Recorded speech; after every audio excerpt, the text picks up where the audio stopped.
জান্নাত এমন একটা জায়গা, প্রত্যেকটা মানুষের ভিতরে একটা তামান্না থাকে, একটা আশা আকাঙ্ক্ষা থাকে, আমি জান্নাতের মধ্যে যাব, আমরাও যাইতে চাই। কথা বলেন ঠিক কিনা? জান্নাত এমন একটা জায়গা, এত সুন্দর একটা সুউচ্চ বালাখানা, যেখানে গাছগাছালি পাকপাখালি দিয়ে সাজানো গোছানো, এমন সুন্নত জান্নাত। স্বর্ণের ভূমি, মেশকো আম্বর দ্বারা সব জায়গায় মৌ মৌ ঘ্রাণ চলতে থাকবে। জান্নাতের মধ্যে সারি সারি গাছপালা থাকবে এবং জান্নাতের মধ্যে উঁচু উঁচু দালান বাড়িঘর থাকবে। জান্নাতের মধ্যে থোকা থোকা কাঁধি থোকা থোকা ফুল দিয়ে সাজানো থাকবে এবং জান্নাত যেই জায়গায় আপনি থাকবেন সেই জায়গায় কাঁধি কাঁধি ফলমূল থাকবে। জান্নাতের মধ্যে অরিন্দা সুন্দরী ডাগর চেহারা বিশিষ্ট এত সুন্দরী স্ত্রী দেওয়া হবে, যাদেরকে বলা হয় হুর। হুর হুর কি বলা হয়? হুর। এক একজন জান্নাতীকে 1000 2000 নয়, 70,000 স্ত্রী দেওয়া হবে, হুর দেওয়া হবে। হুরদের যেমন সুন্দর চেহারা, একবার যদি একটা হুর এই দুনিয়ার মধ্যে একটু থুতু ফেলে, কোনো সমুদ্রের মধ্যে যদি সেই থুতুটা পড়ে, সাথে সাথে পৃথিবীর সমস্ত পানিগুলো মিষ্টি পানিতে পরিণত হয়ে যাবে। এইরকম জান্নাত দিবে, যেই জান্নাতের ভিতরে বৃদ্ধ মানুষ প্রবেশ করার সময় 33 বছরের যুবক হয়ে যাবে এবং বৃদ্ধা মা বোন যারা এসেছেন তারাও তো বৃদ্ধা অবস্থায়, বয়স্ক অবস্থায় জান্নাতে যাবে না, মা বোনদের বয়সও 33 করে দেওয়া হবে, সমান সমান। সুবহানাল্লাহ। নারীদেরও 33 বছর, পুরুষেরও 33 বছর। জান্নাত এমন শান্তিময় জায়গা যেখানে অশান্তির কোনো লেশমাত্র নাই। প্রত্যেক দিন নতুন নতুন পোশাক পরিধান করবে, কারো পোশাক কোনোদিন নোংরা হবে না। শুধু প্রচুর পরিমাণে খাইতে থাকবে, খাইতে থাকবে, পেট ভরে যাবে, কিন্তু প্রসাব পায়খানা হবে না। সুবহানাল্লাহ। তাহলে কি হবে? ঢেকুর দিবে, ঢেকুর। ঢেকুর দেওয়ার সাথে সাথে আবার পেট খালি হয়ে যাবে। দুনিয়ার ঢেকুরের মতো ঢেকুর না, এমন ঢেকুর দিবে যেই ঢেকুর দেওয়ার কারণে কোনো দুর্গন্ধ হবে না। সুবহানাল্লাহ। ওই জায়গায় কোনো মানুষ অসুস্থ হবে না, সব সময় সুস্থ থাকবে, কোনদিন কাউকে মৃত্যু আর স্পর্শ করবে না। প্রত্যেকে সারা জীবন ওই যে মৃত্যুর পরে জীবন পাবে, ওই জিন্দেগি আর কোনোদিন কারো মৃত্যু হবে না। সুবহানাল্লাহ। এই জান্নাত, এই জান্নাতের মধ্যে প্রত্যেকটা মানুষ যেতে চায়, আমল করুক আর না করুক, প্রত্যেকে যেতে চায়, আমরাও যেতে চাই। ওই জান্নাতে যারা যাবে তাদের কোনো ক্লান্তিও হবে না, তাদের কোনো ক্লান্তিও হবে না, তাদের কোনো শরীর খারাপ হবে না। আল্লাহ রাব্বুল আলামিন পবিত্র কালামে ইলাহির ভিতরে জান্নাতের চমৎকার বর্ণনা দিয়েছেন। আমি যুবক ভাইদের উদ্দেশ্যে বলতেছি, যেহেতু যুবকদের আয়োজন আর যুবক অবস্থায় যেহেতু জান্নাতে যাওয়া হবে, আর জান্নাতের মধ্যে কোনো দুঃখ কষ্ট থাকবে না, ক্লেশ থাকবে না। আল্লাহ রাব্বুল আলামিন কোরআনের ভিতরে চমৎকারভাবে উপস্থাপন করেছেন, লা ইয়ামাসসুনা ফিহা নাসাব ওয়ালা ইয়ামাসসুনা ফিহা লুগুব। যেই জান্নাত আপনাকে আমাকে দেওয়া হবে, ওই জান্নাতের মধ্যে যেই সমস্ত মানুষেরা যাবে, ওই জান্নাতের মধ্যে যেই সমস্ত মানুষেরা যাবে তারা কোনোদিন ক্লান্ত হবে না, কোনোদিন কাউকে অলসতামিও ধরবে না। সুবহানাল্লাহ। কারণ ক্লান্তি ধরলে তো সমস্যা। জান্নাতের একটা দরজা থেকে আরেকটা দরজার দূরত্ব হচ্ছে 40 মাইল। সুবহানাল্লাহ। একটা দরজা থেকে আরেকটা দরজার দূরত্ব কত বলেন? কত? 40 মাইল। আর একটা দরজা জান্নাতের, এই 40 মাইল থেকে আরেকটা দরজার দূরত্ব 40 মাইল। আর একটা দরজা থেকে ঘরে প্রবেশ করার পরে যে খাট, যে পালং দেওয়া হবে, স্বর্ণরূপ দিয়ে তৈরি করা, মণিমুক্তা জহরত দিয়ে তৈরি করা একটা খাট পালং, যেই খাট পালনের মধ্যে জান্নাতি হুর, জান্নাতি স্ত্রীরা সহ ওই জান্নাতিরা ঘুমাবে, মানে আপনি আমি ঘুমাবো। ওই খাটের উচ্চতা হচ্ছে 60 মাইল। সুবহানাল্লাহ। কিতাবের ভিতরে দেখে আসলাম 60 মাইল উচ্চতা। তাহলে উঠবে কিভাবে? যখন এই জান্নাতে উঠার ইচ্ছা করবে, ইচ্ছা করার সাথে সাথে খাটটা নিচে নামে আসবে, আর যখন উঠবে তখন উপরে চলে যাবে। স্বামী স্ত্রী একজন আরেকজন কাকে দেখবে, ওই সময় কিন্তু বাকিগুলো নিচে থাকবে। সুবহানাল্লাহ। একজন স্বামী আর একজন স্ত্রী, স্বামীর চেহারা অর্থাৎ জান্নাতে আপনার আমার চেহারা এত সুন্দর করে দেওয়া হবে। জান্নাতে যে হুর স্বামীর দিকে তাকাবে, তাকাইতে থাকবে, তাকাইতে থাকবে। আর যারা আমরা জান্নাতে যাব, জান্নাতে যে হুরদের যে এত সুন্দর চেহারা দেওয়া হবে, সেই দিকে শুধু তাকাইতেই থাকবে, তাকাইতেই থাকবে। একটা পলকের মধ্যে 40 বছর চলে যাবে, তাও কেউ কাউকে দেখার স্বাদ মিটবে না। সুবহানাল্লাহ। ওই জান্নাতে যাইতে চাই তো আমরা, প্রিয় ভাই। ওই জান্নাত শুধু সুখ আর সুখ, শান্তি আর শান্তি, নিয়ামত আর নিয়ামত। যেই দিকে তাকাবে সেই দিকে শুধু নিয়ামত রাজি দেখতে পাবে। আল্লাহ রাব্বুল আলামিন কালামে ইলাহির ভিতরে বলেছেন, ওয়া ইযা রাআইতা থাম্মা রাআইতা নাঈমা ওয়া মুলকান কাবীরা। যেই দিকে তাকাবে সেই দিকে শুধু নিয়ামত আর নিয়ামত, শুধু নিয়ামত রাজি দেখতে পাবে। প্রত্যেক জান্নাতি পাগল পারা হয়ে যাবে, খুশিতে আত্মহারা হয়ে যাবে। এত নাজ নিয়ামত আল্লাহ দিয়েছে।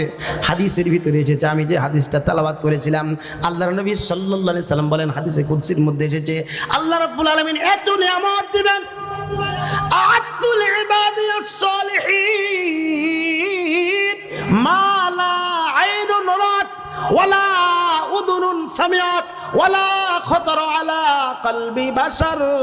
আল্লাহর নবী বলেন, জান্নাতে এত পরিমাণ নিয়ামত দেওয়া হবে, কোনোদিন কোনো কান এগুলো শুনেও নাই। এত নিয়ামত কোনো কান শুনেও নাই, কোনো চোখ কোনোদিন দেখেও নাই, কোনো অন্তর। এত এত আমরা স্বাভাবিকভাবে জান্নাত বলতে বুঝি তো যে অনেক কিছু দেওয়া হবে। এই যে কত কিছু, এত বেশি পরিমাণ নিয়ামত, যেই নিয়ামতের ব্যাপারে আমরা কল্পনাও করি নাই। সুবহানাল্লাহ। যাইতে চাই, যাইতে চাই। এমন সুন্দর হুরদেরকে দেওয়া হবে, হাজার হাজার হুর। তারা স্ত্রী হিসেবে থাকবে, তারা ওই যে পালং খাটের উপর উঠবে, যেটা 60 মাইল উঁচা, সেখানে হুররা নেচে নেচে গান শোনাবে। সুবহানাল্লাহ। তারপর আনি শরীফের ভিতরে এসেছে, বিভিন্ন মুফাসসিরিনগণ তাফসীরের ভিতরে রেখেছে, হযরত আনাস ইবনে মালিক রাদিয়াল্লাহু আনহু থেকে বর্ণিত। এখনই কিতাব থেকে আসলাম, সেখানে আল্লাহর নবী বলেন, আন আনাস ইবনে মালিক রাদিয়াল্লাহু তাআলা قال إن رسول الله صلى الله عليه وسلم إن الحور العين لتغنين في الجنة। আল্লাহু আকবার। নিশ্চয়ই জান্নাতীদেরকে হুর, যে নারীরা হবে, যে হুররা হবে, স্ত্রীরা হবে, এত সুন্দরী হবে, তাদের 70টা পোশাক পরিধান করা হবে। সুবহানাল্লাহ। আপনি মনে করবেন যে সোলবোর্ডের মতো হয়ে গেল, তো 70 জোড়া পোশাক পরলে এটা কেমন হয়ে গেল, এরকম মনে হওয়ার কথা না। না, বর্তমান এটা ডিজাইন আপনি দেখবেন, বাচ্চাদের পোশাক এখন একটা না, এখন একটা আপনার এই যে কি বলে ঘাগরি নাকি, নিচে একটা, উপরে একটা শার্টের মতো, তার উপরে একটা কোটি, হ্যাঁ কত কি, মানে যত পরে যত পোশাক শরীরে তত সৌন্দর্য বাড়ে। কথা বলেন ঠিক কিনা? জান্নাতের মধ্যে এরকম এক একজন হুরের 70 জোড়া পোশাক পরিধান করবে। এরপরও 70 জোড়া পোশাকের উপর থেকে হুরের সমস্ত বডিটা সুস্পষ্ট স্বচ্ছ কাচের মতো দেখা যাবে। সুবহানাল্লাহ। এবং জান্নাতি ব্যক্তিকে ওই হুর কতটুকুন ভালোবাসে, ভালোবাসার পরিমাণ কতটুকু, ওইটা মিটারের মধ্যে দেখা যাবে। 100% না কম আছে। সুবহানাল্লাহ। ওই হুর গান গাবে, আল্লাহু আকবার, কি চমৎকার গান, বেহেশতি পাগল হয়ে যাবে। ইন্নাল হুরাল ঈন লাতাগান্নিনা ফিল জান্নাহ। জান্নাতের মধ্যে হুররা গান গাবে আর বলবে, তাকুলনা, আর তারা বলবে, নাহনুল হুরুল হিসান, আমরা সতী সাধবী পবিত্রা স্ত্রী, খুবই এনালি আজওয়াজিন কিরাম। আমাদেরকে তোমাদের মতো স্বামীদের জন্য আল্লাহ উপস্থাপন করেছে হাদিয়া হিসেবে, গিফট হিসেবে। সুবহানাল্লাহ। হাজার হাজার এরকম হুর দেওয়া হবে। সেই জান্নাতের মধ্যে কোনো খারাপ বক্তব্য থাকবে না। দুনিয়ার মধ্যে যেমন কেউ কাউকে গালি দেয়, কেউ ফুজুল কথা বলে, কেউ মারামারি করে, হানাহানি করে, কাটাকাটি করে, বিভিন্নভাবে মানুষকে কষ্ট দেওয়া হয়। জান্নাতের মধ্যে এইরকম কোনো বক্তব্য শোনা হবে না। আল্লাহ নিজে বলেছেন লা তাসমাউ ফিহা লাগিয়া, জান্নাতের মধ্যে কোনো কটু কথা, কোনো অসার বক্তব্য শোনা হবে না। এবং ওইখানে কেউ কারো ব্যাপারে হিংসাও করবে না। কি রে তোমার জান্নাতে এত বড়, সুকুল করে করে একটু ক্লিক লাগাই দিবে। হ্যাঁ, জান্নাত তো 8টা, কয়টা বলেন, কয়টা স্তর আছে, একটার থেকে একটা বড়, একটার থেকে একটা বড়। সব থেকে বড়টার নাম কি বলেন, বলেন? জান্নাতুল ফেরদাউস। জান্নাতুল ফেরদাউস। আর কেউ নিচে একটা স্তর আছে, সকলেই মহাসুখে থাকবে। ওখানে কোনো একজনে ক্লিক লাগাবে না যে আপনার স্থানটা একটু নিচে নামাই দেই। হ্যাঁ, এরকম ওখানে নাই। প্রিয় ভাই, আল্লাহ রাব্বুল আলামিন পবিত্র কালামে ইলাহির ভিতরে এই কথাটা আমাদের সামনে উপস্থাপন করেছেন। ওয়া নাযা'না মা ফি সুদুরিহিম মিন গিল, জান্নাতের মধ্যে কেউ কারো ব্যাপারে হিংসা বিদ্বেষ পোষণ করবে না। ওই রকম চিন্তা চেতনাই কারো মধ্যে থাকবে না। বলেন সুবহানাল্লাহ। জান্নাতে যেতে চাই তো সবাই ইনশাআল্লাহ। প্রিয় ভাই, ওই জান্নাত এবং জাহান্নাম আল্লাহ সৃষ্টি করবেন নাকি করা আছে? সৃষ্টি করবেন না করা আছে? সৃষ্টি করা আছে। আল্লাহ রাব্বুল আলামিন পবিত্র কালামের ভিতরে চমৎকারভাবে উপস্থাপন করেছেন। ওয়াকুলনা ইয়া আদামু উসকুন আনতা ওয়া যাওজুকাল জান্নাতা ওয়া কুলা মিনহা রাগাদান হাইথু শি'তুমা। আদম আলাইহিস সালামকে তৈরি করার পরে, সৃষ্টি করার পরে বললেন, তুমি তোমার স্ত্রী সহ জান্নাতের মধ্যে যাও, সেখানে যেখানে খুশি সেখানে বিচরণ করো, আর সেখান থেকে যা মনে চায় তা খাও আর থাকো, কিন্তু ওয়ালা তাকরাবা হাদিহিশ শাজারাতা ফাতাকুনা মিনাজ জালিমিন।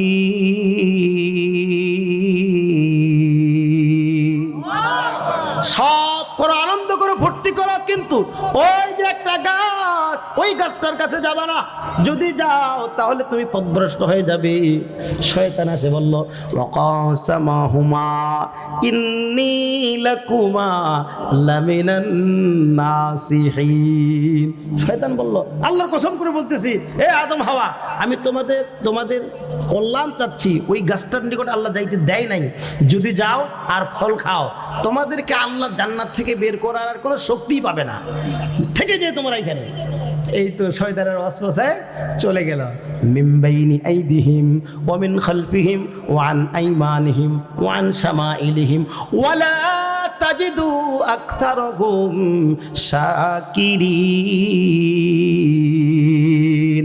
আল্লাহ রাব্বুল আলামিন বলেন, শয়তান মানুষকে বিভ্রান্ত করার জন্য, শয়তান মানুষের সামনে থেকে ওয়াসওয়াসা দেয়, পিছন দিক থেকে ওয়াসওয়াসা দেয়, ডান দিক থেকে ওয়াসওয়াসা দেয়, বাম দিক থেকে ওয়াসওয়াসা দেয়, চতুর্দিক থেকে ওয়াসওয়াসা দেয়। ওয়ালা তাজিদু আকসারহুম শাকিরিন। মানুষ যেন আল্লাহর শুকরগুজার বান্দা হতে না পারে। জীবনের সব চাওয়া পূরণ হবে, এ কথা তুমি ভেবো না। জীবন মানে সংগ্রাম, করে যেতে হয় সাধনা। জীবনের সব চাওয়া পূরণ হবে, এ কথা তুমি ভেবো না। জীবন মানে সংগ্রাম, করে যেতে হয় সাধনা। জীবনের সব চাওয়া পূরণ হবে, এ কথা তুমি ভেবো না। জীবন মানে সংগ্রাম, করে যেতে হয় সাধনা। কথা বলেন ঠিক কিনা? সকলে একটু জিকির করি, মাইকের আওয়াজটাও ঠিক করেন। এটা তো সঙ্গীত হবে না ভাইয়া, সঙ্গীত হবে না। জিকির করি লা ইলাহা ইল্লাল্লাহ, জোরে লা ইলাহা মুহাব্বত লা ইলাহা ইল্লাল্লাহ, লা ইলাহা ইল্লাল্লাহ। পাখির গানে গানে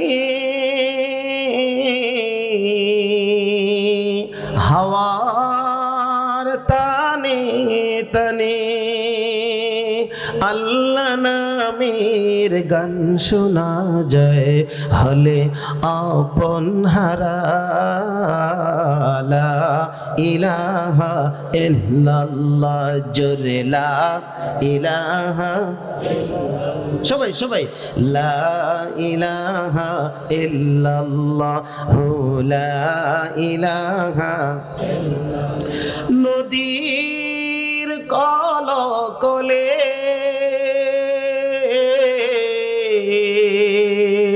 ঢেউয়ের সলসলে নদীর কলকলে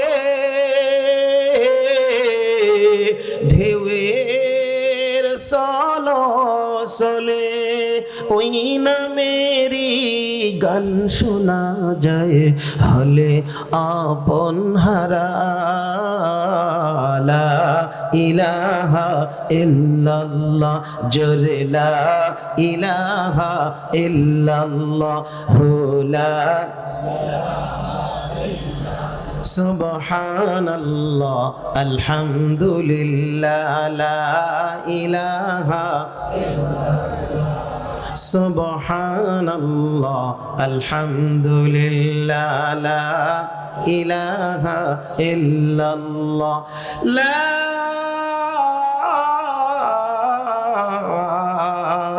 ইলাহা ইল্লাল্লাহ মুহাম্মাদুর রাসূলুল্লাহ সাল্লাল্লাহু আলাইহি ওয়াসাল্লাম। অধ্যক্ষের এই বলাকামোর যুব সমাজের উদ্যোগে নবম বার্ষিকী ওয়াজ মাহফিলের শ্রদ্ধেয় শ্রদ্ধাভাজন পিতৃতুল্য বীরগঞ্জের গর্ব আলহাজ মোহাম্মদ গোলাম আজম কাজল সাহেব এরকম একটি গুরুত্বপূর্ণ মাহফিলের সভাপতির আসন অলঙ্কৃত করেছেন বলি আলহামদুলিল্লাহ। জোরে বলেন আলহামদুলিল্লাহ। এই কোরআনের প্যান্ডেলে ওয়াজ মাহফিলের প্যান্ডেলে সভাপতির আসন অলঙ্কৃত করার কারণে আল্লাহ তাআলা আজীবন কোরআনের খেদমত করার তৌফিক দান করুন, বলুন আল্লাহুম্মা আমিন। আজকের মাহফিলের সকলের সুপরিচিত মুখ, প্রধান আকর্ষণ, প্রধান মেহমান, প্রধান বক্তা আমার বন্ধুতুল্য হযরতুল আল্লাম মাওলানা মাহমুদুল হাসান ফেরদাউস কুয়াকাটা। তিনি ইতিমধ্যে আমাদের বীরগঞ্জে অবতরণ করেছেন, বলেন আলহামদুলিল্লাহ। হযরতের মুখ নিঃসৃত অমীয় সুদাময় বয়ান বা তাকরীর তিনি পেশ করবেন, আমরা শুনব। শেষ পর্যন্ত আল্লাহ তাআলা আমাদেরকে যেন শোনার থাকার তৌফিক দান করেন এবং হযরতের জবান থেকে সুন্দর কথা বলার তৌফিক দান করেন, বলুন আল্লাহুম্মা আমিন। আমার আগে স্থানীয় হযরত ওলামায়ে কেরামগণ ওয়াজ করেছেন, সাইফুল্লাহ ভাই ওয়াজ করেছেন, চমৎকার আলোচনা করতেছিলেন, কিন্তু সময়ের অভাবে তিনি শেষ করতে পারেন নাই। এর আগেও হয়তো অনেকে আমাদের মসজিদের ইমাম সাহেব হুজুর সাদিকুল সাহেব ওয়াজ করেছেন এবং অনেকে হয়তো কথা বলেছেন। সবাইকে অসংখ্য ধন্যবাদ এবং মোবারকবাদ। আজকের মাহফিলে আমার সামনে উপবিষ্ট শ্রদ্ধাভাজন, কেউ পিতৃতুল্য, কেউ সমবয়স্ক মুসল্লিয়ানে একরাম এবং পর্দার অন্তরালে অবলা সরলা মাস্তুরা মা ও বোনেরা, স্টেজের মধ্যে বিশিষ্ট ওলামা একরাম এবং বিশিষ্ট মেহমানবর্গ, আল্লাহ সুবহানাহু ওয়া তাআলা আমাদেরকে আজকে এই পবিত্র কোরআনুল কারীমের মাহফিলে নিয়ে এসেছেন। এই জন্য দিল মন প্রাণ খুলে সকলে কালিমাতুশ শুকর আদায়ার্থে একবার বলছি আলহামদুলিল্লাহ। সকলে একবার জোরে সোরে আওয়াজ করি আলহামদুলিল্লাহ। যুবকদের মাহফিল যুবকদের মতো হবে, আবারও সকলে বজ্রকণ্ঠে বলি আলহামদুলিল্লাহ। সর্বকালের সর্বযুগের সর্বশ্রেষ্ঠ মহামানব সাইয়্যিদুল আম্বিয়া সাইয়্যিদুল মুরসালিন খাতামুন নবিয়্যিন সরদারে দো জাহা, যার সুপারিশ ছাড়া আপনি আমি কেউই জান্নাতে যাইতে পারবে না, সেই মহামানব মহান সাইয়্যিদ মহান সরদারের শানে দরুদ শরীফ জ্ঞাপনার্থে সকলে একবার আওয়াজ করে বলি সাল্লাল্লাহু আলাইহি ওয়াসাল্লাম। সম্মানিত হাজিরিন, অল্প সময়ের মধ্যে কিছু কথা হবে, আমরা সকলে মনোযোগ দিয়ে শুনবো। আল্লাহ চাহেন তো আপনার এবং আমার প্রত্যেকেরই জীবনে হেদায়েতের জন্য পাতেই হবে। আল্লাহ তাআলা মনোযোগ দিয়ে বলার এবং শোনার তৌফিক দান করুন। সকলে বলে আল্লাহুম্মা আমিন। আপনাদের কাছে শুরুতেই প্রশ্ন করতে চাই, এই পৃথিবী সৃষ্টি করেছেন কে? সবাইকে বলতে হবে সৃষ্টি করেছেন কে?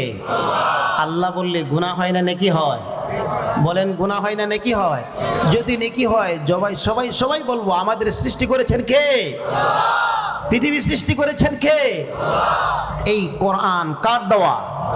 সবাই বলেন কার?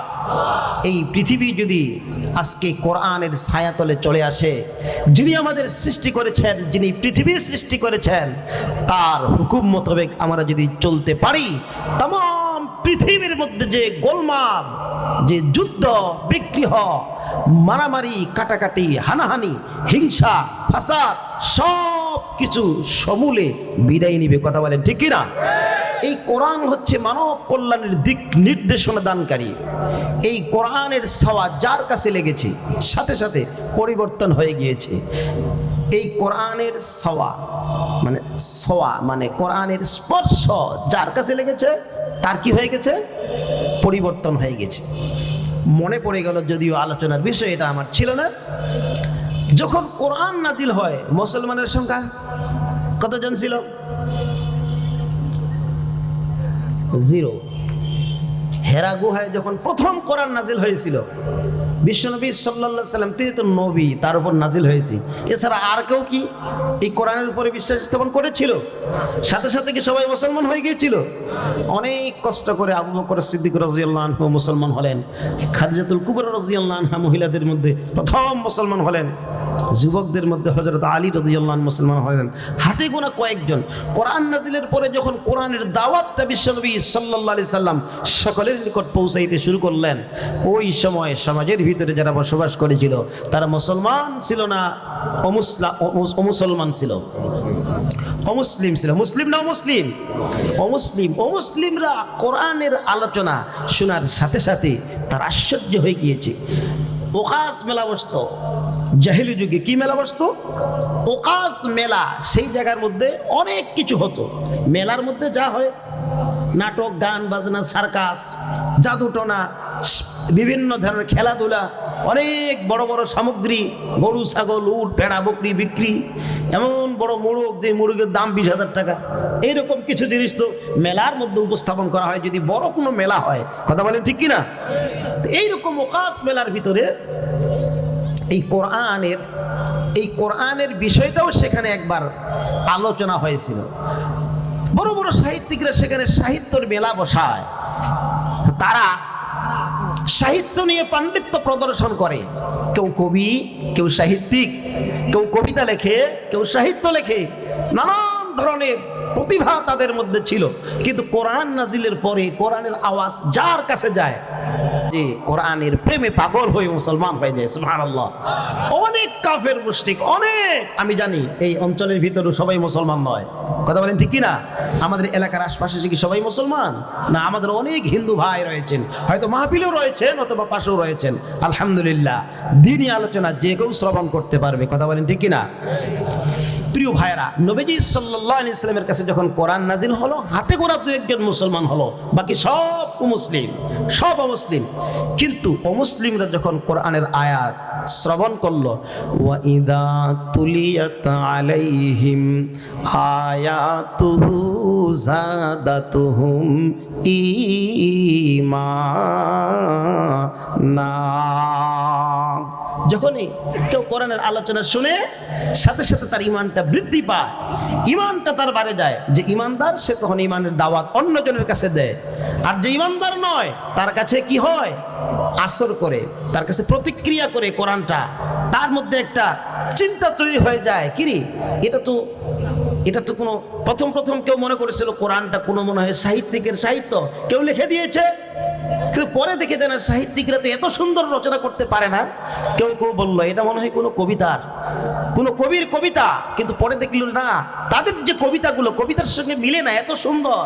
ওয়াশ-শামসি ওয়া দুহাহা ওয়াল কমারি ইযা তালাহা ওয়ান নাহারি ইযা জাল্লাহা ওয়াল লাইলি ইযা ইয়াগশাহা ওয়াস সামাই وما بناها والأرض وما طحاها ونفس وما سواها فألهمها فجورها وتقواها قد أفلح من زكاها وقد خاب من دساها الله أكبر মানে কবিরাও চিন্তা করে কিরি এত চমৎকার খালি হা হা হা হা সব হ্যাঁ এত সুন্দর এত চমৎকার হবে আর রহমান আল্লামাল কুরআন খলাকাল ইনসান আল্লামাহুল বায়ান আশ-শামসু ওয়াল কমারু বিহুসবান ওয়ান নাজমু ওয়াশ-শাজারু ইয়াসজুদান আল্লাহু আকবার শুধু নুন আর নুন চিন্তা করে কি রে এটা তো সাহিত্যিকেরও সাহিত্য না ভাই সাউন্ডটা আমার এখনো সুইটেবল হচ্ছে না টানতেছে তো সাহিত্যিকরা দেখলো এটা সাহিত্য না কবিরা দেখলো এটা কবিতা না তাহলে কেউ মনে করলো কোনো জিন মনে হয় তাকে শিখায় যার কারণে সে এটা এত চমৎকারভাবে আমাদের সামনে উপস্থাপন করে কিন্তু পরে কেউ বলতেছে যে না এটা জিনে শিখানো বক্তব্য হতে পারে না এত চমৎকার কখনো কখনো কি বিভিন্ন ধরনের ঘটনা বিভিন্ন ধরনের কি নাহনু নাকুসু আলাইকা আহসানাল কসাস নাহনু নাকুসু আলাইকা আহসানাল কসাস আল্লাহ রাব্বুল আলামিন কখনো কখনো ঐতিহাসিক অনেক পুরাতন যুগের ঘটনা শত শত হাজার হাজার বছর পূর্বের ঘটনা চমৎকারভাবে কোরআনের মধ্যে বর্ণনা করেছেন যখন এই সমস্ত ঘটনাগুলো কোরআন থেকে কাফের মুশরিকরা শুনতে লাগলো তখন মনে করলো না না না জিনে এত চমৎকার সুন্দরভাবে বলতে পারে না সবাই আশ্চর্য পরে কেউ মনে করলো যে এটা তাহলে কি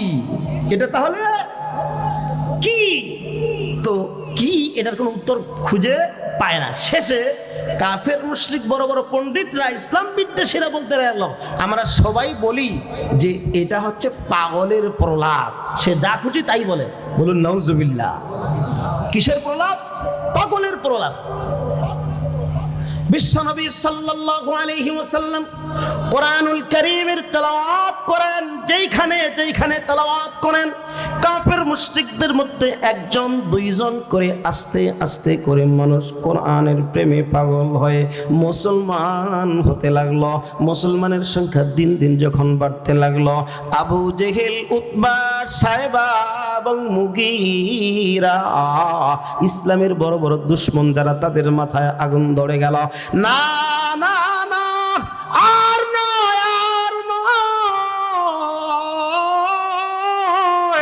আর মুসলমানের সংখ্যা বাড়ানো যাবে না আমাদের মূর্তি দেবদেবীর পূজার লোক কমে যাচ্ছে আমাদের মূর্তি পূজারি কমে যাচ্ছে অন্য ধর্ম একটা প্রতিষ্ঠিত হচ্ছে এটা মানা যায় না আবু জেহেল উতবা সায়বারা একটা জোরে সোরে ঘোষণা দিল এই কোরআনুল কারীমের 24 নম্বর পারা 18 নম্বর পৃষ্ঠার মধ্যে আল্লাহ তাআলা আবু জেহেল উতবা সায়বা কাফের মুশরিকরা কি বলেছিল কোরআনের ব্যাপারে তা উপস্থাপন করলেন আমাদের সামনে আল্লাহ তাআলা ডাক দিয়ে বলেন কাফের মুশরিকরা কি বলেছিল কাফের মুশরিকরা বলেছিল وقال الذين كفروا لا تسمعوا لهذا القرآن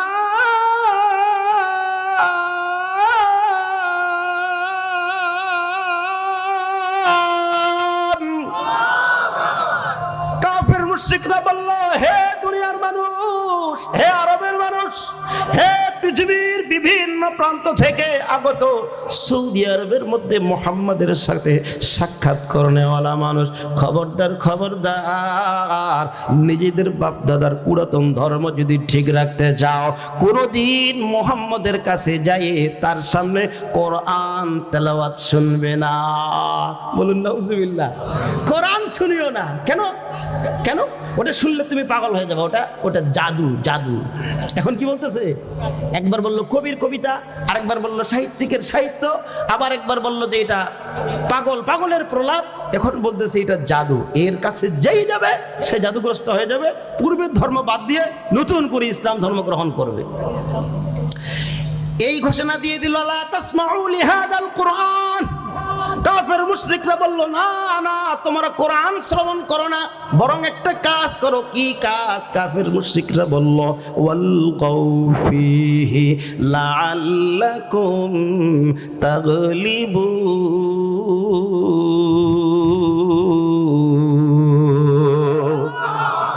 তোমরা শুনিও না, বরং যেখানে তেলাওয়াত করে ওই জায়গায় গোলমাল সৃষ্টি করে দিয়ে দাও। যে জায়গায় মুহাম্মদ কোরআনের তেলাওয়াত করে ওই জায়গায় গোলমাল করো, গোলমাল হট্টগোল করো। যেমন আমাদের মাহফিল আজকে চলতেছে, এই জায়গায় যে বসবে সে কোরআনের ছায়া তলায় আসার কারণে কোরআনের আলোয় আলোকিত হয়ে যাবে, এবং কি হয়তো হেদায়েত নিয়ে মৃত্যুবরণ করে জান্নাতীয় হয়ে যাবে। কথা বলেন ঠিক কিনা? কিন্তু আজকে এই কোরআনের আলোচনা নবীজি সাল্লাল্লাহু আলাইহি সাল্লাম ১৫০০ বছর পূর্বে তিনি যখন কোরআনের আলোচনা করতেন, কোরআনের তেলাওয়াত করতেন, ওই যুগে কাফের মুশরিকরা বলেছিল, এই তেলাওয়াত তোমরা শুনিও না, বরং বাইরে গোলমাল করো, হট্টগোল করো, যেন আলোচনার মধ্যে বিঘ্নতা সৃষ্টি হয়, মানুষ যেন শান্তিপূর্ণভাবে শুনতে না পারে। এই ১৪১৫ বছর পরেও নবীজির সাল্লাল্লাহু আলাইহি সাল্লামের সেই কোরআন এখনো তেলাওয়াত হচ্ছে, সেই কোরআনের আলোচনা হচ্ছে। একদল এখনো আবু জেহেল, উতবা সাহেব আর উত্তরসূরি কোরআনের প্যান্ডেলের বাইরে হাসি তামাশা, গল্প, আড্ডায় মত্ত আছে না নাই? জোরে বলেন, আছে না নাই? এই কোরআন সম্পর্কে যখন কাফের মুশরিকরা বলা বলে করতে লাগলো, কিরে এটা তো সাহিত্যিকের সাহিত্য নয়, এটা তো কবির কবিতাও নয়, এটা তো কোনো জিনিস শিখানো বক্তব্যও নয়, এটা তো কোনো জাদুগ্রস্ত ব্যক্তির জাদুও নয়, তাহলে এটা কি? এইটা কি? এইটা কি? এটা চিন্তা করতে করতে নবীজি সাল্লাল্লাহু আলাইহি সাল্লাম একদিন দেখলেন ও কাজের মেলা বসে গেল। ওই মেলার মধ্যে নবীজি সাল্লাল্লাহু আলাইহি সাল্লাম বললেন, তোমরা যদি বলতে পারো এই কোরআনটা সাহিত্য অথবা কোনো কবির কবিতা অথবা জিনের শিখানো বক্তব্য, তাহলে চ্যালেঞ্জ করো যে তোমরা কোরআনের মতো একটা অংশ তোমরা বানিয়ে দাও, একটা সূরা বানিয়ে দাও, অথবা সূরার কিছুটা অংশ বানিয়ে দাও, অথবা একটা আয়াতের পরে কি হবে তাও তোমরা বানিয়ে দেখাও। নবীজি সাল্লাল্লাহু আলাইহি সাল্লাম এই কোরআনের সবথেকে ছোট সূরা সূরাতুল কাউসার এর একটা আয়াত লিখলেন, ইন্না আ'তাইনা কাল কাউসার। সবাই বলেন, ইন্না আ'তাইনা কাল কাউসার। যারা বাইতুল্লাহ গিয়েছেন তারা দেখেছেন, আলহামদুলিল্লাহ, আল্লাহ তাআলা আমাদেরকে বাইতুল্লাহ বারবার নেয়। আল্লাহ প্রত্যেককে জীবনে প্রত্যেককে একাধিকবার বাইতুল্লাহর মেহমান বানাক, আমিন। বাইতুল্লাহ যারা গিয়েছেন, বাইতুল্লাহর ওয়ালের মধ্যে চতুর্দিকে গিলাফ লাগানো আছে। তৎকালীন যুগে গিলাফ ছিল, এই গিলাফের মধ্যে সাইনবোর্ডের মতো নবীজি সাল্লাল্লাহু আলাইহি সাল্লাম সূরা কাউসারের প্রথম আয়াতটা লিখে দিয়ে দিলেন, আর বললেন, তোমরা যদি বলো এটা জিনের শিখানো বক্তব্য, তোমাদের কাছেও তো জিন আসে, এটা কোনো কবির কবিতা, তোমাদের কাছেও তো অনেক কবি আছে, এটা কোনো সাহিত্যিকের সাহিত্য, তোমাদের কাছেও তো অনেক সাহিত্যিক আছে, তাহলে তোমরা আমি যে ইন্না আ'তাইনা কাল কাউসার আয়াতটা লিখে দিলাম, এরপরে কি অংশ হবে তোমরা সবাই লিখে দিয়া দাও, তাহলে বুঝতে পারবো যে এটা আমাদের তৈরি করা কোরআন। আর যদি না পারো তাহলে স্বীকার করতে হবে এটা ঐশী গ্রন্থ, আল্লাহ প্রদত্ত নাজিলকৃত আল কোরআন। কাফের মুশরিকরা নবীজির চ্যালেঞ্জ নিয়ে নিল। তারা মনে করলো তুমি কি দিবা আমরা সব তারপরের অংশ বলে দিব। নবীজি সাল্লাল্লাহু আলাইহি সাল্লাম উকাত মেলার দিনে, যেই দিনে লক্ষ লক্ষ মানুষ উপস্থিত হয়, ওই দিনে বাইতুল্লাহর একটা ওয়ালের মধ্যে লিখে দিলেন, ইন্না আ'তাইনা কাল কাউসার। বড় বড় সাহিত্যিকরা আসলো, বড় বড় কবিরা আসলো, বড় বড় পণ্ডিতরা আসলো। আসার পরে তারা দেখলো যে এইখানে লেখা ইন্না আ'তাইনা কাল কাউসার, পরে কি হবে সবাই চিন্তা করে, পরের অংশ কেউ লিখতে পারে না। অনেক চিন্তা ভাবনার পরে অনেক বড় বড় কবি এবং সাহিত্যিকরা পরামর্শ করে তারা একটা লাইন লিখলো, বলবো? আল্লাহর নবী লিখে দিয়েছিলেন ইন্না আ'তাইনা কাল কাউসার। এরা অনেক চিন্তা করলো, অনেক গবেষণা করার পরে তারা নিচে লিখলো, লাইসা হাদা কালামুম বাশার। আল্লাহু আকবার। পরে বলল ইন্না আতাইনা কাল কাউসার, এর পরের অংশ আমরা মিলাইতে পারি না, আমাদের পক্ষে পরের অংশ আর জোড়া দেওয়া সম্ভব হয় না। এই জন্য তারা বলল লাইসা হাদা কালামুম বাশার, এটা মানুষের রচিত কোনো বক্তব্য নয়, এটা কোনো জিনে শেখানো বক্তব্য নয়, এটা কোনো কবির কবিতা নয়, এটা কোনো জিনে শেখানো বক্তব্য নয়, এটা লাইসা হাদা কালামুল বাশার, এটা উপরের যে পৃথিবী সৃষ্টি করেছে মুহাম্মদ যেই রবের কথা বলে তার পক্ষ থেকে নাজিলকৃত কোরআন, এরপরে আমাদের লেখার কোনো যোগ্যতা নাই। সুবহানাল্লাহ, চমৎকার। তুফাইল একজন সাহাবীর নাম, তিনি মদিনা থেকে আসছেন। কোথা থেকে? মদিনা থেকে আসছেন মক্কায় ব্যবসা বাণিজ্য করার জন্য। তুফাইল রাদিয়াল্লাহু তাআলা আনহু মদিনা থেকে যখন আসছেন তো তিনার ধান্দা ব্যবসা বাণিজ্যের, অন্য তো কোনো চিন্তা চেতনা ওনার নাই। ওনার ধান্দা ব্যবসায় কিভাবে লাভবান হওয়া যায়। তো মক্কার অলিতে গলিতে সব জায়গায় কাফের মুশরিকরা পাহারা বসাইছে, পাহারা। আচ্ছা, এখানকার আওয়াজ বাড়ে দেন, এখানে আমি তো বেশি শুনতে পাচ্ছি না, বাইরের থেকে এই ভিতরের আওয়াজ বাড়ান। তো তোফাইল তখনও মুসলমান হন নাই, তিনি অমুসলিম। তিনি মদিনা থেকে আসলেন, আসার পরে রাস্তার বিভিন্ন জায়গায় বিভিন্ন ক্যাম্প বসিয়েছে কাফের মুশরিকরা। এরা বলতেছে তোফাইল তুমি কোথায় যাচ্ছ? মক্কায় যাচ্ছি। কেন? ব্যবসায়িক কাজে এসেছি। কি করবা?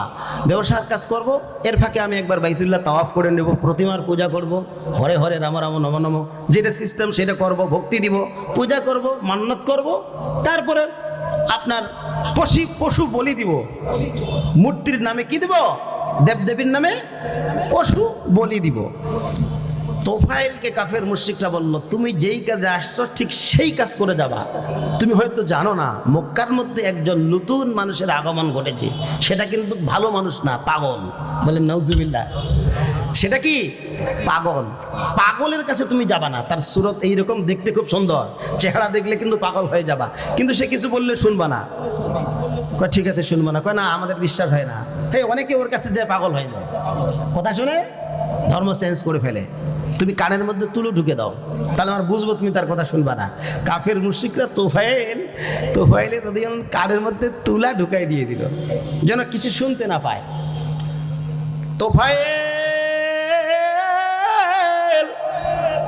তিনি বললেন ঠিক আছে আমি কারোর কথা শুনবো না, আর তোমরা যে মুহাম্মদ নামে যে পাগলের কথা বললা আমি সেই পাগলের কাছেও যাব না, তার কোনো কথাও শুনবো না। বলেন নাউজুবিল্লাহ।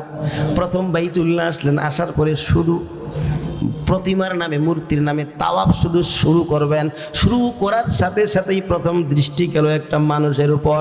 ওই মানুষটাকে লোকে বলে পাগল, ওই মানুষটার নামই হলো মুহাম্মদ, তার দিকেই প্রথম দৃষ্টিপাত হয়েছে। বলেন সুবহানাল্লাহ। যার কাছে যাবে না তাকেই প্রথম পেয়েছে। চিন্তা করে দেখে, এত সুন্দর মানুষ দেখেই পাগল হয়ে গেছে। সুবহানাল্লাহ বলেন, দেখেই পাগল হয়ে গেছে।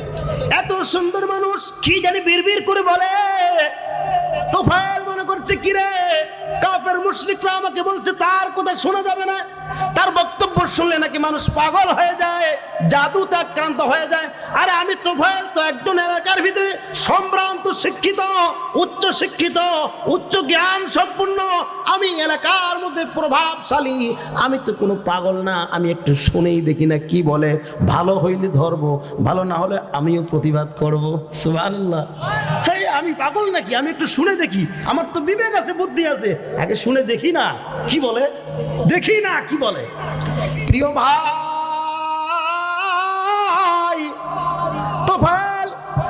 তোফাইল ইবনে আমর আদ-দাওসী রাদিয়াল্লাহু তাআলা আনহু কানের একটা তুলা সরিয়ে দিলেন। সরিয়ে দেওয়ার সাথে সাথে নবীজির মুখ নিঃসৃত চমৎকার কোরআনের তেলাওয়াত শুনতে পাইলেন। নবীজি সাল্লাল্লাহু আলাইহি ওয়াসাল্লাম তখন নামাজ পড়তেছিলেন বাইতুল্লাহ মাতাফের ভিতরে, যেই জায়গায় তাওয়াফ করে এক সাইডে নামাজ পড়তেছেন আর তেলাওয়াত করতেছেন কোরআনুল কারীমের তেলাওয়াত। তোফাইল প্রথম যখন দুই একটা আয়াত শুনছে, সূরার সাথে সাথে বুঝতে পেরেছে না না না, এটা তো কোনো জিনিস শেখানো বক্তব্য নয়, নয়, এটা কোনো কবির কবিতাও নয়, এটা কোনো সাহিত্যিকের সাহিত্যও নয়, এটা কোনো মানুষের বানানো বক্তব্য নয়। এইরকম চমৎকার চমৎকার কথামালা অবশ্যই এটা ঐশী গ্রন্থ ছাড়া আর কিছুই নয়। সুবহানাল্লাহ। আরেকটা কানের তুলা খুলে ফেলছে তো, সুবহানাল্লাহ। দুইটা কানের তুলা খুলে ফেলে নবীজি সাল্লাল্লাহু আলাইহি সাল্লামের কিছুক্ষণ তেলাওয়াত শ্রবণ করার পরে সংক্ষেপে বলি, নবীজি চলে যাচ্ছেন। তোফাইল ইবনে আমর আদ-দাওসী চিন্তা করেন আর কোনো কিছু করব না, দেখি সে কোথায় যায়, তার কাছে যাবো, একটু শুনবো ঘটনাটা কি। তিনি আস্তে করে চুপি চুপি দারুল আরকামের মধ্যে চলে গেলেন। তোফাইলও পিছে পিছে গেল, যাই বললেন, নবী মুহাম্মদ, আপনার ব্যাপারে লোকেরা আমাকে বিভ্রান্ত করেছে, আপনি নাকি পাগল, আপনি নাকি কবি, আপনি নাকি সাহিত্যিক, আপনি নাকি জিনে ধরা রোগী, কিন্তু আমি দেখলাম না, আপনি তো সুন্দর সুন্দর তেলাওয়াত করলেন, আমাকে স্পেশাল ভাবে কিছু শোনান। সুবহানাল্লাহ। নবীজি সাল্লাল্লাহু আলাইহি সাল্লাম ওই সময় সূরাতুল ফালাক এবং সূরাতুন নাস তেলাওয়াত করে শোনালেন। তোফাইল ইবনে আমর আদ-দাওসী শোনার সাথে সাথে বললেন, নবীজি বুঝতে পেরেছি এটা কারো বক্তব্য নয়, এটা অবশ্যই ঐশী গ্রন্থ, আল্লাহ প্রদত্ত নাজিলকৃত কোরআন। কাজে আমি আর পূর্বের ধর্মে থাকতে চাই না, আপনার ধর্মের নাম শুনেছি, আপনার কথা শুনেছি, এই জন্য আমিও বুঝতে পারলাম আপনি সঠিক একজন নবী, আর ঠিকই আপনার কাছে আল্লাহ প্রদত্ত কোরআন নাজিল হয়। হাতটা দেন। নবীজির হাতটা নিয়ে হাতে হাত রেখে উচ্চ আওয়াজে ঘোষণা দিয়ে দিল, আশহাদু আল্লা ইলাহা ইল্লাল্লাহু ওয়া আশহাদু আন্না মুহাম্মাদান আবদুহু ওয়া রাসূলুহু। লিল্লাহি তাকবীর, লিল্লাহি তাকবীর।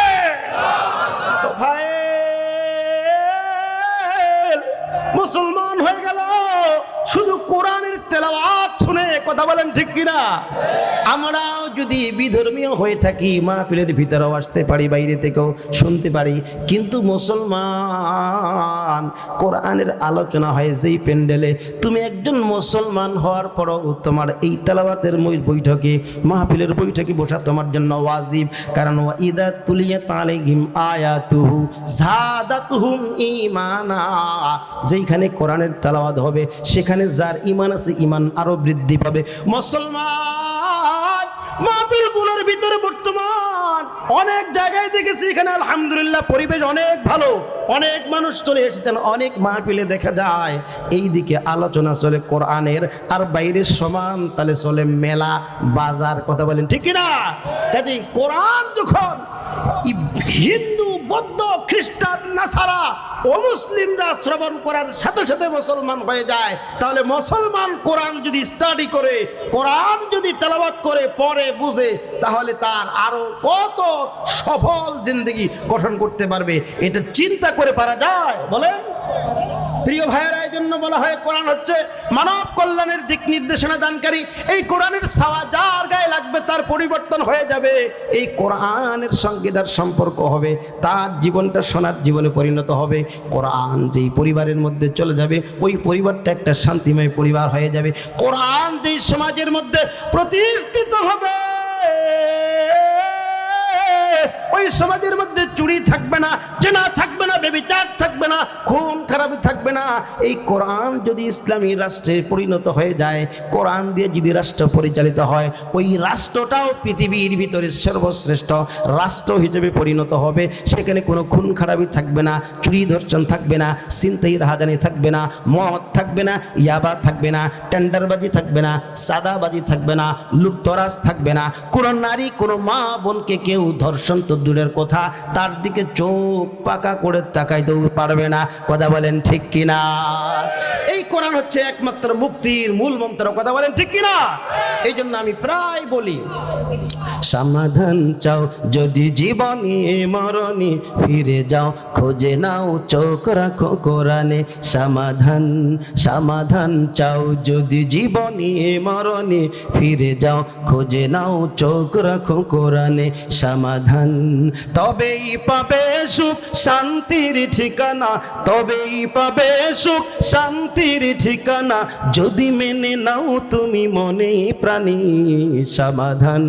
সমাধান চাও যদি জীবনে মরণে, ফিরে যাও খুঁজে নাও চোখ রাখো কোরআনে সমাধান।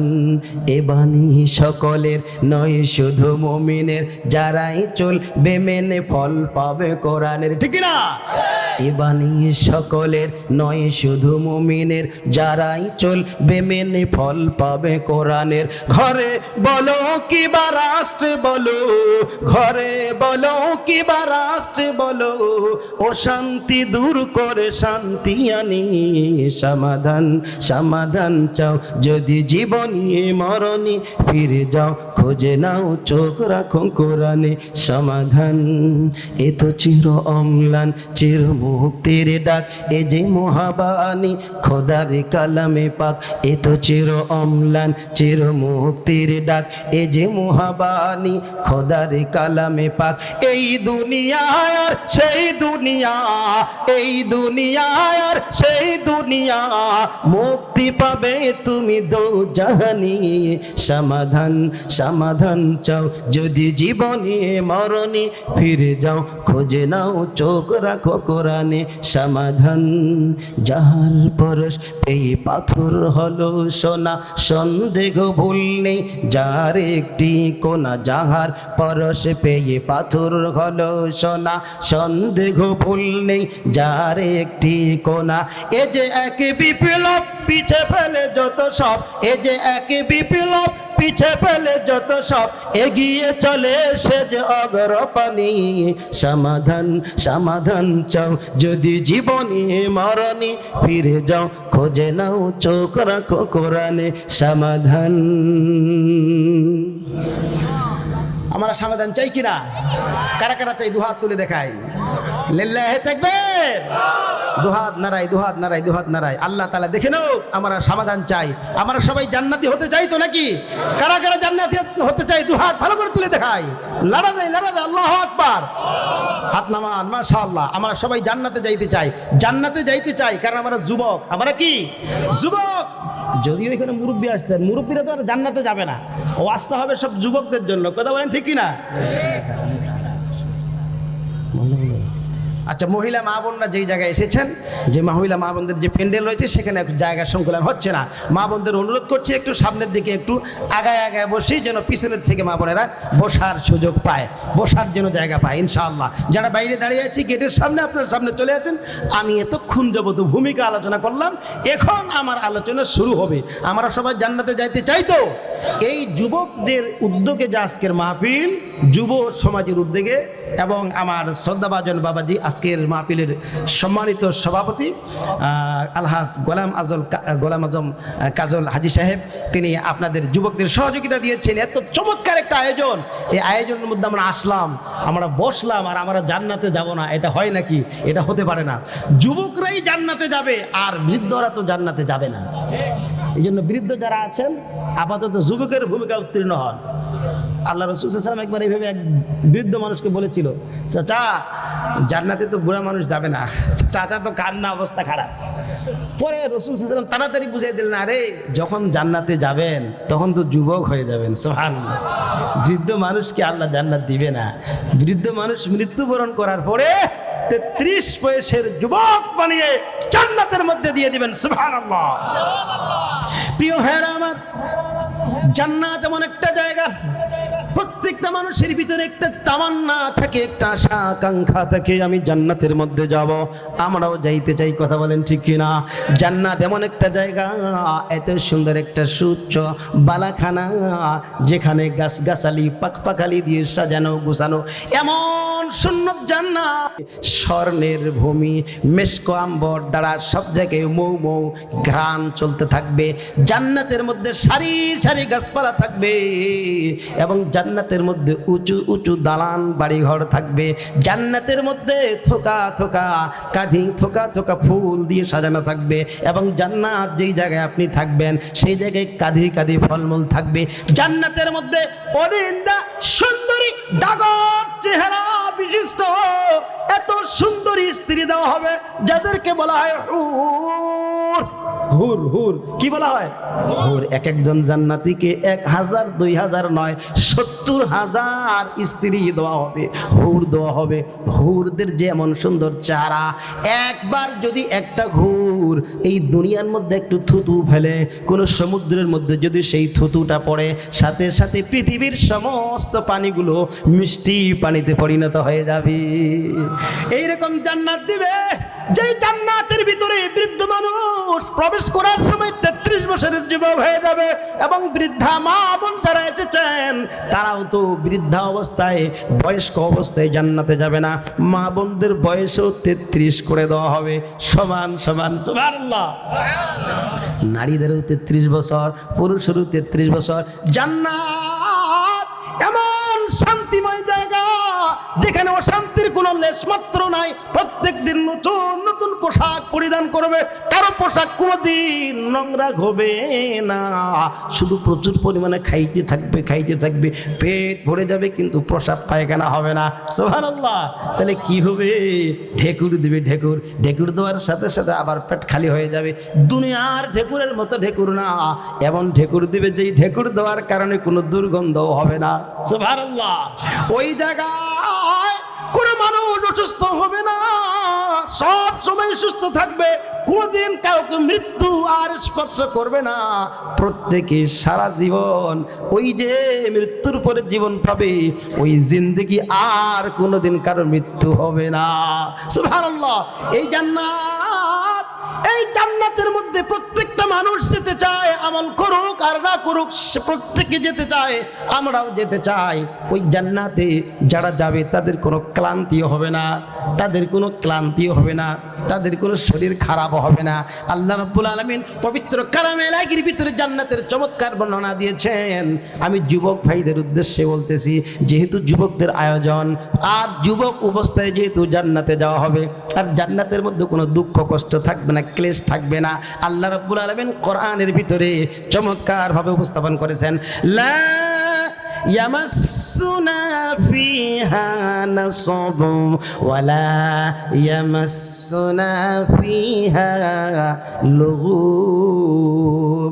যেই জান্নাত আপনাকে আমাকে দেওয়া হবে, ওই জান্নাতের মধ্যে যেই সমস্ত মানুষেরা যাবে, ওই জান্নাতের মধ্যে যেই সমস্ত মানুষেরা যাবে, তারা কোনোদিন ক্লান্ত হবে না, কোনোদিন কাউকে অলসতামিও ধরবে না। সুবহানাল্লাহ। কারণ ক্লান্তি ধরলে তো সমস্যা।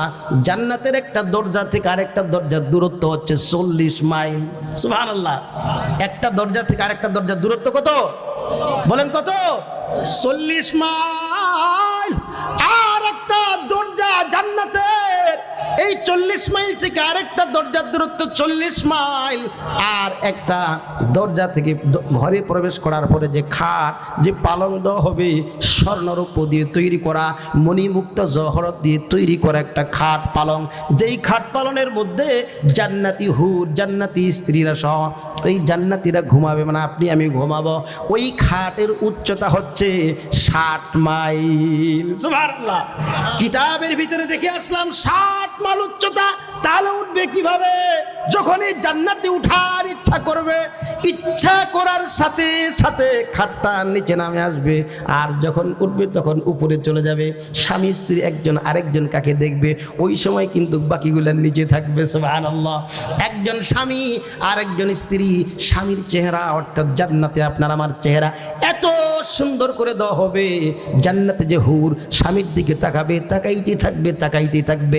আর যারা আমরা জান্নাতে যাব, জান্নাতে যে হুরদের যে এত সুন্দর চেহারা দেওয়া হবে, সেই দিকে শুধু তাকাইতেই থাকবে, তাকাইতেই থাকবে। একটা পলকের মধ্যে 40 বছর চলে যাবে, তাও কেউ কাউকে দেখার স্বাদ মিটবে না। সুবহানাল্লাহ। ওই জান্নাতে যাইতে চাই তো আমরা, প্রিয় ভাই। ওই জান্নাত শুধু সুখ আর সুখ, শান্তি আর শান্তি, নিয়ামত আর নিয়ামত। যেই দিকে তাকাবে সেই দিকে শুধু নিয়ামত রাজি দেখতে পাবে। আল্লাহ রাব্বুল আলামিন কালামে ইলাহির ভিতরে বলেছেন, ওয়া ইযা রাআইতা থাম্মা রাআইতা নাঈমা ওয়া মুলকান কাবীরা। যেই যেদিকে তাকাবে সেই দিকে শুধু নিয়ামত আর নিয়ামত, শুধু নিয়ামত রাজি দেখতে পাবে। প্রত্যেক জান্নাতি পাগল পারা হয়ে যাবে, খুশিতে আত্মহারা হয়ে যাবে, এত নাজ নিয়ামত আল্লাহ দিয়েছে। হাদিসের ভিতরে এসেছে, আমি যে হাদিসটা তেলাওয়াত করেছিলাম, আল্লাহর নবী সাল্লাল্লাহু আলাইহি সাল্লাম বলেন, হাদিসে কুদসির মধ্যে এসেছে, আল্লাহ রাব্বুল আলামিন এত নিয়ামত দিবেন, আ'আদ্দুল ইবাদিয়াস সালিহিন মা লা আইনুন রাত ওয়ালা উযুনুন সামিআত ওয়ালা খাতার আলা কলবি বাশার। আল্লাহর নবী বলেন, জান্নাতে এত পরিমাণ নিয়ামত দেওয়া হবে, কোনোদিন কোনো কান এগুলো শুনেও নাই। এত নিয়ামত কোনো কান শুনেও নাই, কোনো চোখ কোনোদিন দেখেও নাই, কোনো অন্তর এত এত। আমরা স্বাভাবিকভাবে জান্নাত বলতে বুঝি তো যে অনেক কিছু দেওয়া হবে, এই যে কত কিছু, এত বেশি পরিমাণ নিয়ামত, যেই নিয়ামতের ব্যাপারে আমরা কল্পনাও করি নাই। সুবহানাল্লাহ। যাইতে চাই, যাইতে চাই। এমন সুন্দর হুরদেরকে দেওয়া হবে, হাজার হাজার হুর, তারা স্ত্রী হিসেবে থাকবে, তারা ওই যে পালং খাটের উপর উঠবে যেটা 60 মাইল উঁচা, সেখানে হুররা নেচে নেচে গান শোনাবে। সুবহানাল্লাহ। তারপর আনি শরীফের ভিতরে এসেছে, বিভিন্ন মুফাসসিরিনগণ তাফসীরের ভিতরে রেখেছে, হযরত আনাস ইবনে মালিক রাদিয়াল্লাহু আনহু থেকে বর্ণিত, এখনই কিতাব থেকে আসলাম, সেখানে আল্লাহর নবী বলেন, আনাস ইবনে মালিক রাদিয়াল্লাহু তাআলা قال إن رسول الله صلى الله عليه وسلم إن الحور العين لتغنين في الجنة। আল্লাহু আকবার। নিশ্চয়ই জান্নাতীদেরকে হুর, যে নারীরা হবে, যে হুররা হবে, স্ত্রীরা হবে, এত সুন্দরী হবে, তাদের 70টা পোশাক পরিধান করা হবে। সুবহানাল্লাহ। আপনি মনে করবেন যে সোলবোর্ডের মতো হয়ে গেল, তো 70 জোড়া পোশাক পরলে কেমন হয়ে গেল, এরকম মনে হওয়ার কথা না। না, বর্তমান এটা ডিজাইন আপনি দেখবেন, বাচ্চাদের পোশাক এখন একটা না, এখন একটা আপনার ওই যে কি বলে ঘাগরি নাকি, নিচে একটা, উপরে একটা শার্টের মতো, তার উপরে একটা কোটি, হ্যাঁ কত কি, মানে যত পরে যত যত পোশাক শরীরে তত সৌন্দর্য বাড়ে। কথা বলেন ঠিক কিনা? জান্নাতের মধ্যে এরকম এক একজন হুরের 70 জোড়া পোশাক পরিধান করবে, এরপরও 70 জোড়া পোশাকের উপর থেকে হুরের সমস্ত বডিটা সুস্পষ্ট স্বচ্ছ কাচের মতো দেখা যাবে। সুবহানাল্লাহ। এবং জান্নাতি ব্যক্তিকে ওই হুর কতটুকুন ভালোবাসে, ভালোবাসার পরিমাণ কতটুকু, ওইটা মিটারের মধ্যে দেখা যাবে, 100% না কম আছে। সুবহানাল্লাহ। ওই হুর গান গাবে, আল্লাহু আকবার, কি চমৎকার গান, বেহেশতি পাগল হয়ে যাবে।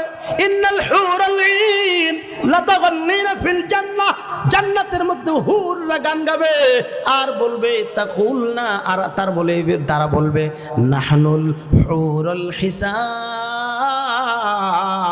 আমরা সতী সাধবী পবিত্রা স্ত্রী, খুবই এনালি আজওয়াজিন কিরাম, আমাদেরকে তোমাদের মতো স্বামীদের জন্য আল্লাহ উপস্থাপন করেছে হাদিয়া হিসেবে, গিফট হিসেবে। সুবহানাল্লাহ।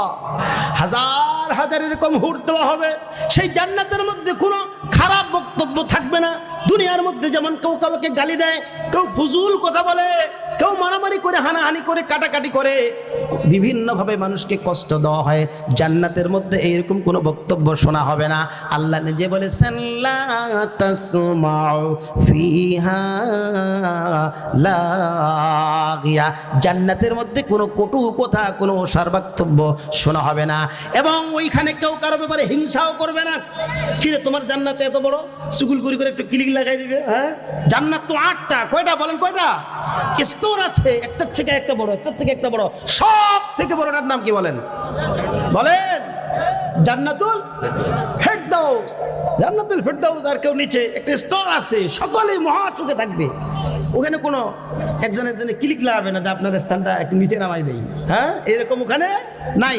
প্রিয় ভাই, আল্লাহ রাব্বুল আলামিন পবিত্র কালামে ইলাহির ভিতরে এই কথাটা আমাদের সামনে উপস্থাপন করেছেন, ওয়া নাযা'না মা ফি সুদুরিহিম মিন গিল। জান্নাতের মধ্যে কেউ কারো ব্যাপারে হিংসা বিদ্বেষ পোষণ করবে না, ওই রকম চিন্তা চেতনাই কারো মধ্যে থাকবে না। বলেন সুবহানাল্লাহ। জান্নাতে যেতে চাই তো সবাই ইনশাআল্লাহ। প্রিয় ভাই, ওই জান্নাত এবং জাহান্নাম আল্লাহ সৃষ্টি করবেন নাকি করা আছে? সৃষ্টি করবেন না করা আছে? সৃষ্টি করা আছে। আল্লাহ রাব্বুল আলামিন পবিত্র কালামের ভিতরে চমৎকার ভাবে উপস্থাপন করেছেন, ওয়াকুলনা ইয়া আদামু উসকুন আনতা ওয়া যাওজুকাল জান্নাতা ওয়া কুলা মিনহা রাগাদান হাইথু শি'তুমা। আদম আলাইহিস সালামকে তৈরি করার পরে, সৃষ্টি করার পরে বললেন, তুমি তোমার স্ত্রী সহ জান্নাতের মধ্যে যাও, সেখানে যেখানে খুশি সেখানে বিচরণ করো, আর সেখান থেকে যা মনে চায় তা খাও আর থাকো, কিন্তু ওয়ালা তাকরাবা হাদিহিশ শাজারাতা ফাতাকুনা মিনাজ জালিমিন।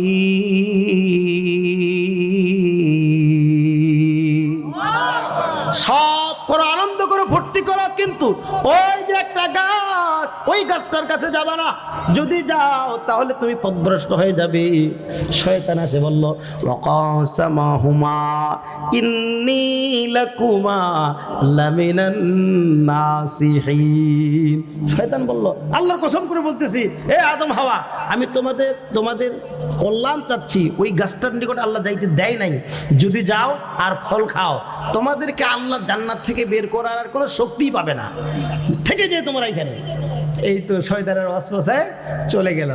মিন বাইনি আইদিহিম ওয়া মিন খালফিহিম ওয়া আন আইমানিহিম ওয়া আন শামাইলিহিম ওয়া লা তাজিদু আকসারহুম শাকিরিন। আল্লাহ রাব্বুল আলামিন বলেন, শয়তান মানুষকে বিভ্রান্ত করার জন্য শয়তান মানুষের সামনে থেকে ওয়াসওয়াসা দেয়, পিছন দিক থেকে ওয়াসওয়াসা দেয়, ডান দিক থেকে ওয়াসওয়াসা দেয়, বাম দিক থেকে ওয়াসওয়াসা দেয়, চতুর্দিক থেকে ওয়াসওয়াসা দেয়। ওয়ালা তাজিদু আকসারহুম শাকিরিন। মানুষ যেন আল্লাহর শুকরগুজার বান্দা হতে না পারে। কিন্তু আল্লাহ বলে, শয়তান তুমি যতই চক্রান্ত করো, বান্দা একবার যদি আমার কাছে তাওবা করে, সাথে সাথে জীবনের সব গুনাহ মাফ করে দেব। সুবহানাল্লাহ বলবেন না নাকি বাড়ি যাই বলবেন? শয়তান চক্রান্ত করে আমাদের মা বাবাকে জান্নাত থেকে নামিয়ে দিয়েছে, সেটা আল্লাহর ইচ্ছা ছিল, এটা একটা বাহানা। আমি যেটা বলতেছিলাম, তাহলে বোঝা গেল আদম আলাইহিস সালামকে সৃষ্টি করার আগেই আল্লাহ জান্নাত বানিয়েছেন। কথা বলেন ঠিক কিনা? এবং জাহান্নামও আগে বানিয়েছেন। আল্লাহর নবী সাল্লাল্লাহু আলাইহি সাল্লাম হাদিসের মধ্যে বলেছেন, ইন্না জাহান্নামা তাহাতাল আরদিস সাবিআ। জাহান্নাম সপ্ত জমিনের নিচে, মাটির নিচে, মানে সেটাও আল্লাহর নবী দেখে গিয়েছেন। আমাদেরকে মেহরাজের রজনীতে তিনি দেখেছেন। কথা বলেন ঠিক কিনা? সবাইকে দেখার দরকার হয় না।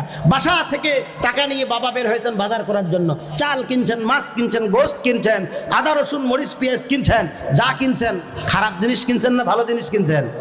আমাদের প্রত্যেককে কি আবার সদস্যগুলো পরীক্ষা করা লাগবে নাকি, যে বাবা যে চাল কিনে আনছে দেখি তো এটার মধ্যে বিষ আছে নাকি, হ্যাঁ এটা খারাপ নাকি? বাবা দেখে শুনেই নিয়ে এসেছেন। সর্বকালের সর্বযুগের সর্বশ্রেষ্ঠ নবী, আপনার আমার নবী, বিশ্ব নবী মুহাম্মদুর রাসূলুল্লাহ আমাদের সকলের পক্ষ থেকে জান্নাত জাহান্নাম স্বচক্ষে দেখে এসেছেন। সুবহানাল্লাহ। মেরাজের রজনীতে বাইতুল্লাহ থেকে যখন বাইতুল মুকাদ্দাসে যায়, ওই সময় আল্লাহর নবীকে জিবরিল আমিন আলাইহিস সালাতু ওয়াস সালাম পরিভ্রমণ করালেন, জাহান্নাম দেখাইলেন। একটা জাহান্নামের একটা আযাব তিনি দেখলেন, চতুর্দিকে শুধু পানি আর পানি, পানি আর পানি, এটা পানি আর রক্ত, রক্ত দিয়ে সমুদ্র। এই রক্তের সমুদ্রের মধ্যে অনেকগুলো মানুষ হাবুডুবু খাচ্ছে। কিনারে আসতে চাইলে সাথে সাথে পাথর দিয়ে, ঝাঁটা দিয়ে আবার দূর করে দেওয়া হচ্ছে। নবীজি বললেন, জিবরিল এটা কি? কয় এটা আপনার উম্মতের মধ্যে ওই সমস্ত লোক যারা সুদখোর, তাদের শাস্তি এই রকম। এরপরে সামনে চললেন, চলার পরে দেখলেন একদল মানুষ যার জিহ্বার মধ্যে এরকম করে বর্ষি দিয়ে লটকায় রাখা হয়েছে, ঝুলে রাখা হয়েছে, বর্ষি দিয়ে জিহ্বার মধ্যে লটকায় দিয়ে ঝুলে রাখা হয়েছে। নবীজি বললেন এরা কারা?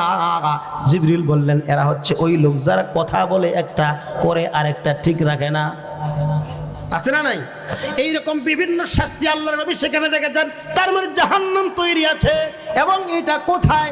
সপ্ত জমিনের নিচে। এবং জান্নাতও আল্লাহর নবী পরিভ্রমণ করেছেন। যেমন আল্লাহর নবী যখন আসমানের মধ্যে সপ্ত আসমানের উপরে যখন চলে যান, তখন তিনি একবার জিবরিল আমিনকে দেখেছিলেন। জিবরিল আমিনকে যেই জায়গায় দেখেছিলেন তার পাশেই সিদরাতুল মুনতাহা, ওই মুনতাহার পাশেই জান্নাত। এটা আল্লাহ কোরআনুল কারীমের মধ্যে সুস্পষ্ট বলে দিয়েছেন। ওয়ালাকাদ রাআহু নাজলাতান উখরা ইনদা সিদরাতিল মুনতাহা ইনদাহা জান্নাতুল মাআওয়া। সুবহানাল্লাহ। আল্লাহ বলেন ওয়ালাকাদ রাআহু নাজলাতান উখরা, তিনি তাকে আরেকবার দেখেছেন। তিনি তাকে মানে মুহাম্মদ সাল্লাল্লাহু আলাইহি ওয়াসাল্লাম জিবরিলকে ওই সিদরাতুল মুনতাহার ওখানে তিনি আরেকবার দেখলেন। তার মানে তিনি আরো দেখেছেন জিবরিল আলাইহিস সালামকে সশরীরে সেখানে দেখেছেন। কোনখানে? ইনদা সিদরাতুল মুনতাহা, সিদরাতুল মুনতাহার ওই জায়গায়। আর সিদরাতুল মুনতাহার পাশেই হচ্ছে ইনদাহা জান্নাতুল মাআওয়া। সিদরাতুল মুনতাহার পাশেই বসবাসের জান্নাত আল্লাহ তৈরি করে রেখেছেন। সুবহানাল্লাহ। তাহলে বোঝা গেল জান্নাত জাহান্নাম আল্লাহ আগে বানিয়েছে। জাহান্নাম সপ্ত জমিনের নিচে, আর জান্নাত হচ্ছে সপ্ত আসমানের উপরে। বলেন কোথায়? সপ্ত আসমানের উপরে। প্রিয় ভাই, ওই জান্নাতের মধ্যে এত নিয়ামত যা গণনা করে শেষ করা যাবে না। আল্লাহ পবিত্র কালামে ইলাহির ভিতরে এইভাবে উপস্থাপন করেছেন, ফালা তা'লামু নাফসুম মা উখফিয়া লাহু মিন কুররাতি আয়ুন জাযাআম বিমা কানু ইয়ামালুন।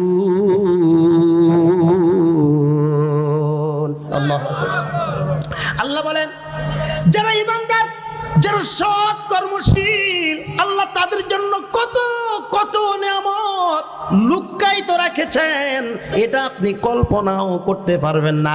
এটা তাদের জন্য যারা দুনিয়াতে সৎ কর্ম সম্পাদন করে। সুবহানাল্লাহ।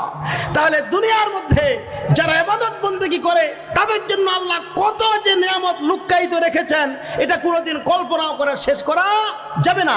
আল্লাহ রাব্বুল আলামিন পবিত্র কালামের ভিতরে এক জায়গায় বলেছেন, ওয়াফিহা মা তাশতাহিল আনফুস ওয়া তালাজ্জুল আয়ুন ওয়া আনতুম ফিহা খালিদুন। আল্লাহু আকবার।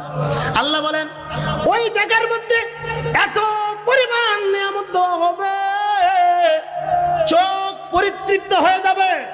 মানুষের তো চোখ পরিতৃপ্ত হয় না। একটা দাওয়াতের মধ্যে গেছে, খাইছে আচ্ছা মতো, জনমের মতো খাইছে যা প্রয়োজন। আরেকজন দাওয়াত দিয়েছে, ওর এর জীবন আরো বড়।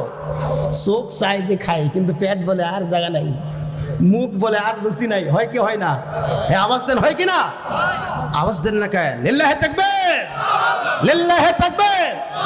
কি বন্ধ হবে না চলবে? জান্নাতের আলোচনা। জান্নাতে যাইতেছে এই কারা? আরো দেখান, হাত দেখান, হাত দেখান, হাত নড়ান। লিল্লাহি তাকবীর, লিল্লাহি তাকবীর।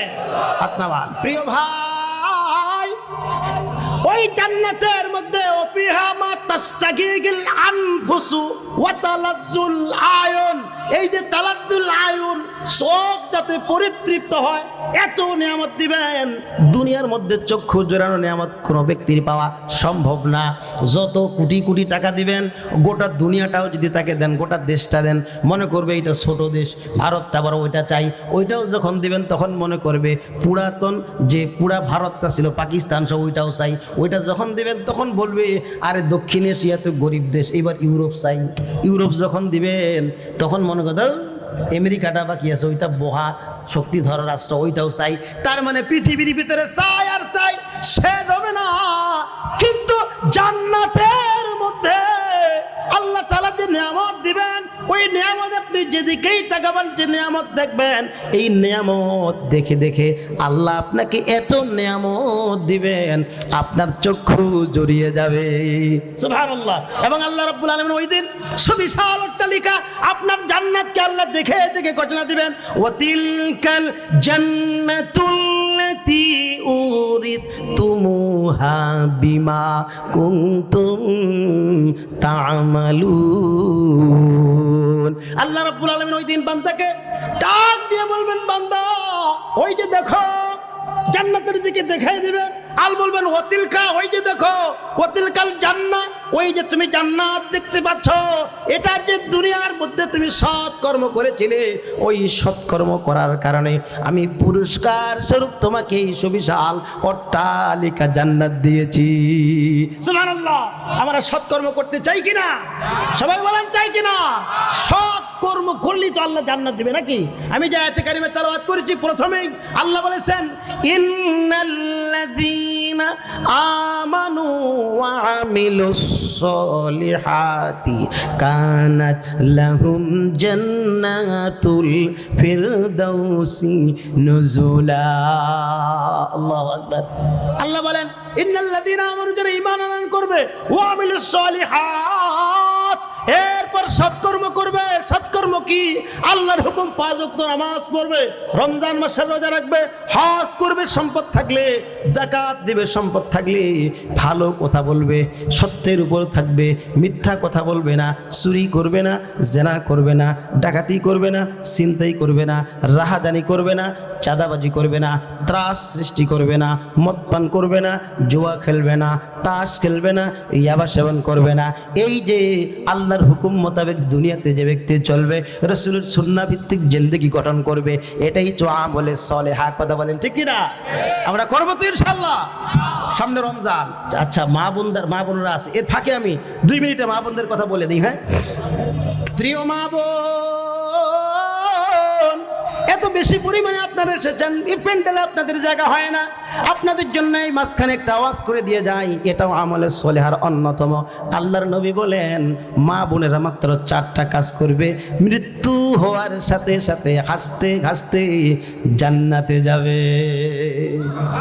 হায় হায়, সুবহানাল্লাহ বলবেন না রে ভাই? কয়টা কাজ? কয়টা? জোরে বলেন কয়টা? আওয়াজ তুলেন কয়টা?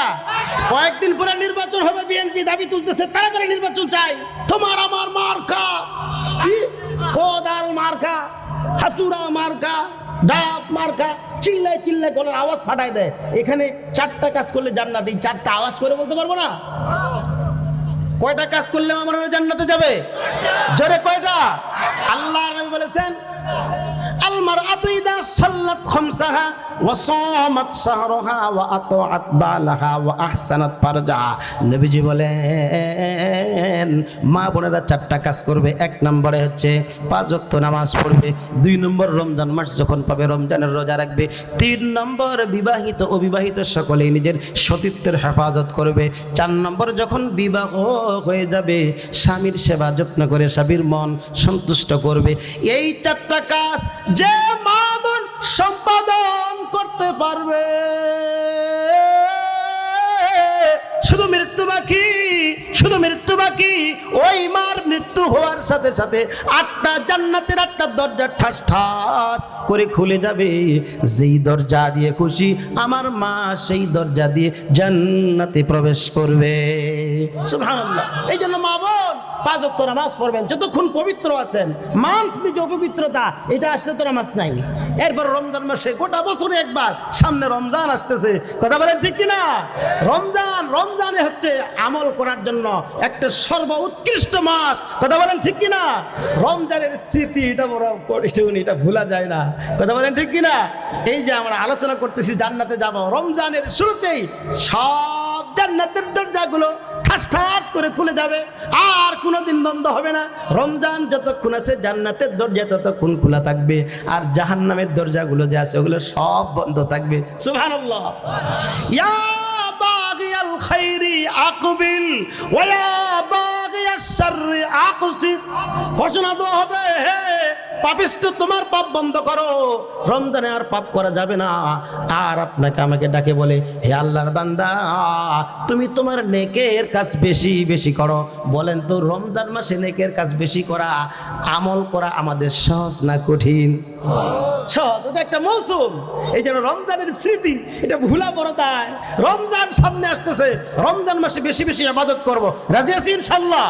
রমজানের স্মৃতি, গত বছরের স্মৃতি এখনো বলতে পারি নাই। কি সুন্দর তারাবি, কি সুন্দর ইফতারি, বুট বুন্দিয়া মুড়ি আর বিভিন্ন ধরনের নানান ধরনের কি আপনার মনে করেন যে ফলমূল এবং ভাজা, আপনার যে বড়া টোরা কত কি, এগুলো আপনার রমজানের ছোট ছোট বাচ্চাগুলো এই ইফতারি আর সেহরি খাওয়ার জন্য, এই দুইটা ইবাদত করার জন্য কষ্ট করে রোজা রাখে। কথা বলেন ঠিক কিনা?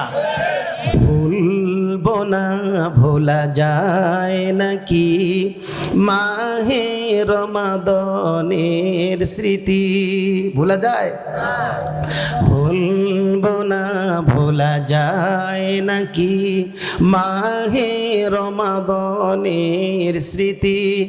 এই মাসের এত ফজিলত, এই মাসের এত ফজিলত জানো কি মুসলিম জাতি?